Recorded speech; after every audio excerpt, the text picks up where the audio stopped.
আমার প্রিয় মানহা, আসসালামু আলাইকুম। কেমন আছো? আশা করি ভালো আছো। কিছু মানুষ গল্পের মতো আমাদের জীবনে আসে। কেউ কেউ এক সময় স্মৃতিতে পরিণত হয়, আর কেউ কেউ আমাদের হৃদয়ের সঙ্গে এত গভীরভাবে জড়িয়ে যায় যে তাদের ছাড়া জীবনটাই অসম্পূর্ণ মনে হয়। তুমি আমার কাছে সেই মানুষ। যখনই তোমাকে নিয়ে লিখতে বসি, কোথা থেকে শুরু করব তা কখনোই বুঝতে পারি না। কারণ আমার মনে হয় তোমার কথা এমন কিছু নয় যা শুধু একটি দিনের সঙ্গে সম্পর্কিত। এটা এমন কিছু যা আমি প্রতিদিন আমার সঙ্গে বহন করি। তোমার সঙ্গে কথা বলার সময় আমার হৃদয়টা যেন হালকা হয়ে যায়। তুমি যখন মন খারাপ করো, তখনও তোমাকে হাসানোর চেষ্টা করতে ভালো লাগে। আর আমি যখন অনেক মানুষের মাঝে থেকেও তোমাকে মিস করি, কোনোভাবে এই ছোট ছোট বিষয়গুলোই আমার জীবনের সবচেয়ে বড় সুখ হয়ে উঠেছে। মানহা, হয়তো তুমি মাঝে মাঝে ভাবো আমি তোমাকে কতটা ভালোবাসি। সত্যি বলতে আমি নিজেও জানি না কিভাবে সেই ভালোবাসার পরিমাণ মাপতে হয়। যদি ভালোবাসার কোনো পরিমাপ থাকতো, তাহলে হয়তো আমি তোমাকে সেটা বোঝাতে পারতাম। কিন্তু তোমার জন্য আমার অনুভূতির কোনো সংখ্যা নেই, কোনো সীমা নেই, আর কোনো নিখুঁত শব্দও নেই। আমি শুধু এইটুকু জানি, আমি যত মানুষের সঙ্গেই দেখা করি, যত কথাই বলি, আর আমার দিন যতই ব্যস্ত হয়ে উঠুক না কেন, আমার হৃদয় সব সময় তোমার কাছে ফিরে আসার পথ খুঁজে নেয়। তুমি শুধু সেই মানুষ নও যাকে আমি ভালোবাসি, তুমি আমার শান্তি।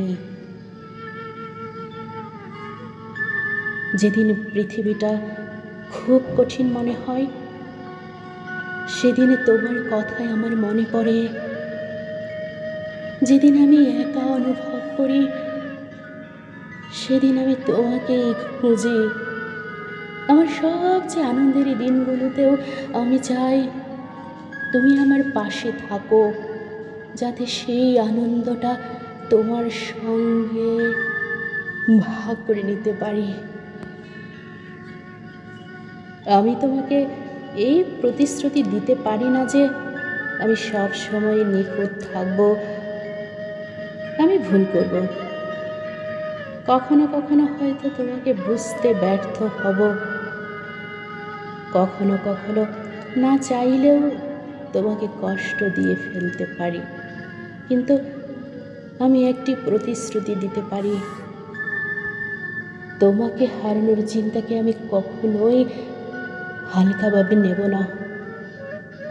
কারণ তোমাকে আমার জীবনে পাওয়ার পর আমি আর নিজেকে একা একজন মানুষ হিসেবে ভাবতে চাই না। আমি চাই না আমাদের ভালোবাসা শুধু সুন্দর সুন্দর কথার মধ্যেই সীমাবদ্ধ থাকুক। যেদিন তোমার হৃদয় ভারী থাকবে, সেদিন আমি তোমার পাশে থাকতে চাই। তোমার সাফল্যকে নিজের সাফল্যের মতো উদযাপন করতে চাই। তোমার চোখ যখন অশ্রুতে ভরে উঠবে, তখন সেই অশ্রু মুছে দিতে চাই। আর যখন পুরো পৃথিবী তোমার বিপক্ষে মনে হবে এবং তুমি আমার কাছে এসে দাঁড়াবে, তখন আমি তোমার হাত ধরে বলতে চাই, চিন্তা করো না মানহা, আমি আছি। আমি জানি না জীবন আমাদের কোথায় নিয়ে যাবে, আমি জানি না অনেক বছর পর আমরা কোথায় থাকব, কিন্তু এমন একটি মুহূর্ত আছে যে মুহূর্তটি আমি বেঁচে দেখতে চাই অনেক বছর পর, যখন আমাদের চুল পেকে যাবে এবং আমাদের মুখে সময়ের ছাপ পড়ে যাবে, তখন আমি তোমার পাশে বসতে চাই, তোমার হাত ধরে তোমার চোখের দিকে তাকিয়ে বলতে চাই, তুমি জানো মানহা, এতগুলো বছর পরও তোমার দিকে তাকালে মনে হয় যেন তোমাকে প্রথমবার দেখছি। হয়তো তখন আমাদের ভালোবাসার ভাষা বদলে যাবে, হয়তো আমরা প্রতিদিন আর আমি তোমাকে ভালোবাসি বলবো না, তার পরিবর্তে আমাদের ভালোবাসা প্রকাশ পাবে ছোট ছোট বিষয়গুলোর মধ্যে। সকালে তোমার জন্য এক কাপ চা বানিয়ে দেওয়া, তোমাকে নিজের যত্ন নিতে মনে করিয়ে দেওয়া, তুমি যখন ঘুমাবে তখন নীরবে তোমার পাশে বসে থাকা। আর হয়তো সেটাই হবে ভালোবাসার সবচেয়ে সুন্দর রূপ। যদি কোনোদিন তোমার মনে হয় তুমি আমার ভালোবাসা নিয়ে সন্দেহ করছো, তাহলে শুধু আমার কথাগুলো মনে রেখো না, মনে রেখো আমি চাই তুমি সব সময় আমার সঙ্গে নিরাপদ ও নিশ্চিত বোধ করো।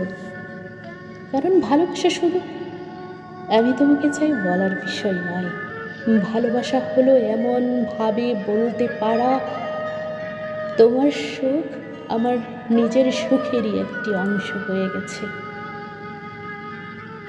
আর মানহা, কোথাও না কোথাও এই পথ চলার মাঝে আমি সত্যি তোমার সুখের মধ্যে আমার নিজের সুখ খুঁজে পেয়েছি।